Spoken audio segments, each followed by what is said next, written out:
नमस्ते प्रणाम दोस्तों, मैं ग्वाल आरवी। दोस्तों हम लोग बातचीत करने वाले हैं भोजपुरी के हिट मशीन खेसारी लाल यादव जी के एक नए गाने के बारे में, जो कि इस गाने को आप लोगों के बीच में रिलीज कर दिया गया है, जिस गाने का नाम है गजब जीवन जी ही।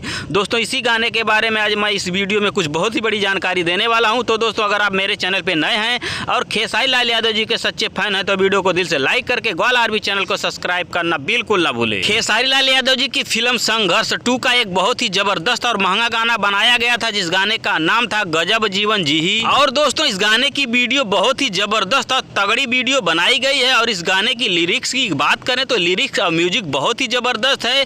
इस गाने में लिरिक्स और म्यूजिक में कोई भी कमी नहीं है। और इस गाने को गाए हैं भोजपुरी के हिट मशीन खेसारी लाल यादव और प्रियंका सिंह ने। इन दोनों ने मिलकर इस गाने को बहुत ही जबरदस्त तरीके से गाया है। अब देखना इस गाने को भोजपुरी दर्शकों द्वारा कितना रिस्पांस मिलता है। और कभी कभी ऐसा भी होता है कि अच्छा गाना भी दब जाता है, लेकिन ये गाना भोजपुरी के हिट मशीन खेसारी लाल यादव जी का बहुत ही जबरदस्त है। अब बात रह गई गजब जीवन जी ही, खेसारी लाल यादव जी का ये गाना क्या ट्रेंडिंग में जाएगा। तो दोस्तों मैं आप लोगों को बता देना चाहता हूँ, हाल फिलहाल में इस चैनल से बहुत सारा वीडियो गाना और ट्रेलर आप लोगों के बीच में आया था, लेकिन इस चैनल का वीडियो गाना और ट्रेलर ट्रेंडिंग में नहीं जाता है। शायद ये भी गाना ट्रेंडिंग में न जाए। बाकी खेसारी लाल यादव जी का गाना गजब जीवन जी ही, इस गाने को वर्ल्ड वाइड रिकॉर्ड भोजपुरी के यूट्यूब चैनल से रिलीज कर दिया गया है। जो भाई लोग इस गाने को अब तक नहीं सुने देखे हैं, जाकर सुन देख सकते हैं। बहुत ही जबरदस्त और ब्लास्ट गाना होने वाला है। धन्यवाद दोस्तों।